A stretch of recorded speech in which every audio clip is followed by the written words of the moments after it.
here and I'm a doctor in natural medicine, and today I'm finally making the video you all have been asking for. Today we talk about how to start improving your GFR and creatinine numbers in all the stages of kidney disease, even in stage 5. So today we are going to see what to do in each and every stage of CKD, alright? And there is also an essential mineral with antioxidant properties I want to show you because, well, it actually works. Now, let's not waste any time. Let's jump straight into stage 3. Then, we'll also see what works for stage 4 and 5. I've got some tailor-made dietary advice, some personalized supplement recommendations, and also a short list of things to watch out for, like your life depends on it. Because, well, it actually does. Before that, let's pretend you are a stage 3 patient and you are here in my office, ready to talk to me. Hold up. Why am I skipping stage 1 and 2, you ask? Because if you've been diagnosed in stage 1 or 2, congratulations, you've still got enough kidney function to live a perfectly normal life. You're basically still in the kiddie pool. No need for the big boy renal diet yet. And forget about those hardcore CKD meds for now. But does that mean if you stroll into my office in stage 1 or 2, I'm gonna wave you off like a fly at a picnic? Am I gonna tell you to go ahead and chain smoke your life away, guzzle down tequila like it's water, and bet your last penny on that sure thing in an alley somewhere? No, of course not. I'm not here to hand out free passes to self-destruction. So here's the deal. If you are diagnosed in stage 1 and 2, usually it's either because of kidney damage that's visible in imaging tests or because someone noticed in a checkup you have protein leaking in your urine. Either way, these are not the kind of problems that just fix themselves like, the check engine light in your car. You need to nip that in the bud before it blossoms into something ugly, which means that you want to find out and take care of the cause of the damage. Usually, what is causing issues with the kidneys are conditions such as diabetes, high blood pressure, obesity, or in some cases, autoimmune or inflammatory conditions such as IgA nephropathy or glomerulonephritis. So here's what you need to do. First off, make sure you know what's causing the damage. Some of the conditions I've mentioned are treatable, which means you should never delay treatment initiation. And of course, you will want to focus on your general health. Remember, what's good for your heart is good for your kidneys as well. Okay guys, let's talk about CKD stage 3 now. But don't skip this part even if you are in stage 4 or 5. Because the treatment for CKD stage 3 is all about getting rid of the nasty renal toxins that are damaging your kidneys. And trust me, these toxins don't pack up and leave just because your CKD decides to level up. Nope, they are just like spam emails. The more you wait, the more you get. So the million-dollar question, what the hell are renal toxins and how do we evict them from your body? Renal toxins or uremic toxins are those toxins that the kidneys are supposed to remove. Stuff such as urea, creatinine, uric acid. These toxins are the reason why people with kidney failure actually need to do dialysis, alright? And there are 2 ways we are going to get rid of these toxins: antioxidant therapy and the diet. And trust me, you're gonna want to stick with these 2 like they're your new best friends, even as your CKD advances, even if you are already on dialysis with few adjustments. More about this later on in this video. But let's go with order and let's talk about antioxidant therapy. So we are still having an imaginary stage 3 patient here. And what I would suggest them is getting a lot more antioxidants, just like I would suggest to a stage 4 or 5 patient. Yes, in medical literature, there are documented cases of dialysis patients that were able to stop needing dialysis after receiving an antioxidant therapy, as we can see. By the way, this was done with CoQ10, a powerful antioxidant that I recommend taking with selenium. And while this is not a result we can reliably aim for, when the patient is already in dialysis, it's very clear in my experience that CKD patients in all the stages can benefit from this type of treatment, especially those in stage 3, and especially if they are suffering from conditions such as diabetes, high blood pressure, proteinuria, or inflammatory or autoinflammatory disorders. Now, one antioxidant I don't mention very often here is zinc. Now, this is very interesting. Having low levels of this mineral is linked to faster CKD progression, even in the general population. And of course, CKD patients tend to have low levels for this mineral because, we never miss out on anything, do we? So lately, I have been starting recommend to supplement zinc as a part of an antioxidant therapy.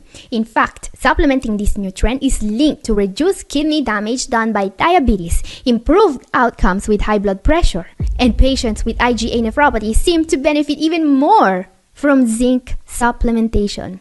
Now, even more interesting, some recent studies are linking zinc supplementation to delayed CKD progression. So yeah, this is a mineral that you will probably want to supplement in all the stages of CKD. Now, when it comes to zinc, absorption may be an issue. There are various forms of zinc you could choose: citrate, acetate, glycerate, and more. The one I recommend is usually zinc picolinate. This seems to maximize zinc absorption, so you can take a daily dose as low as 30 milligrams. You can also supplement some vitamin C with your zinc supplement to maximize absorption. In any case, take zinc away from meals, especially if you are taking a calcium phosphate binder, since calcium and zinc compete for absorption. But zinc is just one of the many antioxidants you want to supplement. And now you may ask, what's the big deal? Why do I need all those antioxidants now?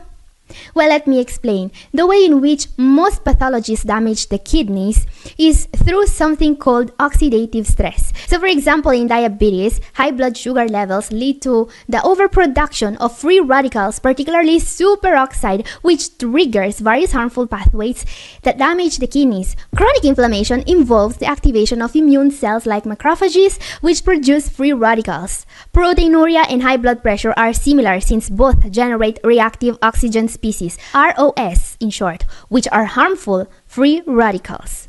So yeah, I think you get the picture. Your kidneys are under siege, and if you don't start fighting back now, all you'll have left is some scar tissue and a bunch of regrets. And how do we stop these free radicals from turning your kidneys into a war zone reminiscent of Poland after World War II? Simple, we bombard them with a metric crap ton of antioxidants. Now let's talk about selenium, shall we?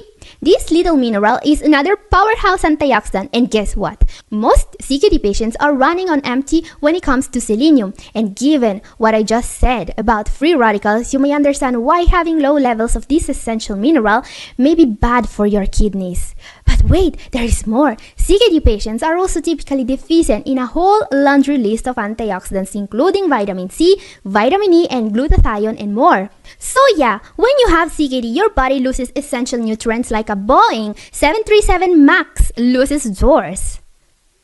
You know what, guys? How come all these essential nutrients that also acts as antioxidants are always low in CKD patients? I'm starting to think that all these antioxidants are low in CKD patients because the body uses them to combat free radicals. Could it be that oxidative stress is depleting essential nutrients in CKD patients? This could have a huge implication on dietary recommendations and daily nutrient intakes for people with CKD. Nobody ever made a paper about this. I could publish. I could just uncover. Hey, this is my idea. Don't even think about. Okay, sorry guys, I got a little carried away there. Forget what I was just saying. But seriously guys, the takeaway is that there are several antioxidants that could really help those with CKD, and I'd recommend starting with them by the time you hit stage 3.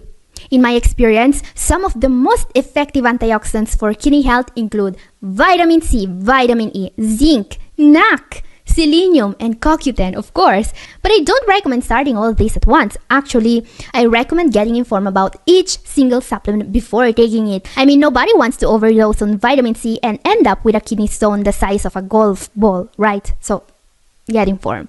Speaking of which, I'll be doing a new video about antioxidants shortly, so stay tuned, subscribe, and hit the notification bell if you don't want to miss it. Okay, things are getting hot. Let's talk about stage 4 now.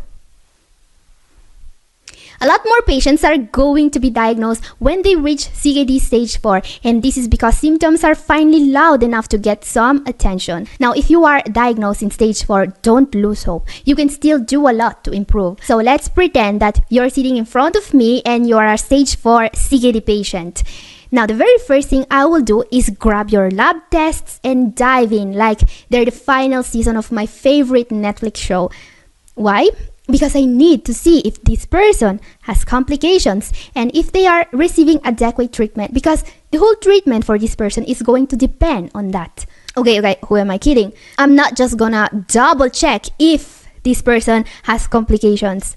With some stage 4 patients, I will have to count how many complications this person has that no one's bothered to treat.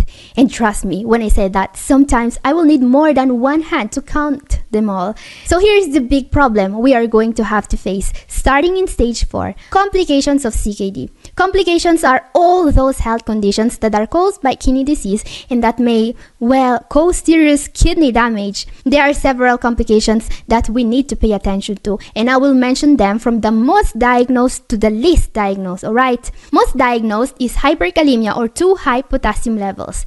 Most patients know if they have this issue, luckily, but unfortunately many of them don't receive the appropriate treatment. Yeah, telling someone to avoid bananas is just like finding they are in a sinking boat and deciding to patch the hole with duct tape. Then there is mineral and bone disorder, or as I like to call it, the nightmare of wacky lab results. Low calcium, high phosphorus, low vitamin D, assuming they even bothered to check that. And let's not forget high PTH, which is basically your body's way of screaming, "Help, my bones are about to stage a revolt and my thyroid is gonna be next." You'd think with all these red flags, this would be hard to miss. But no, many patients don't find out they've got a bone problem until, when their bones start to, yeah. So always keep an eye on the levels I just mentioned, guys.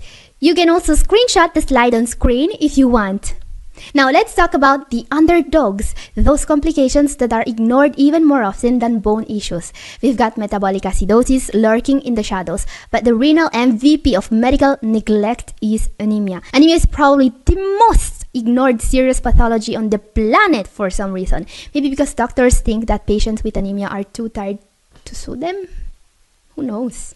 But don't worry, I'm not going to leave you hanging. If you're wondering how to figure out whether you're dealing with one of these issues, I've got you covered. I made a whole video about it. Link it's up here and also down in description. And yes, I have also talked about possible treatments for these issues because I'm not about to let you wander around in the dark. Now guys, there is one treatment that's a must in order to decrease the risk associated with all these complications. Let's talk about the diet for kidney disease, because I want you to keep this in mind.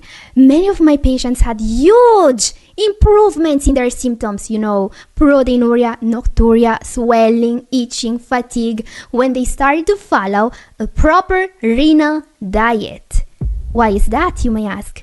Because most of the symptoms of kidney disease are caused by toxin buildup, alright? And most of these toxins actually come from the metabolism of one single molecule, the nitrogen in the amino acids that form protein. The more toxins you're creating and your kidneys are working overtime without getting so much as a thank you. We're talking around the clock shifts, holidays included, with no pay or benefits. If your kidneys were employees, they'd be striking en masse and filing a class action lawsuit.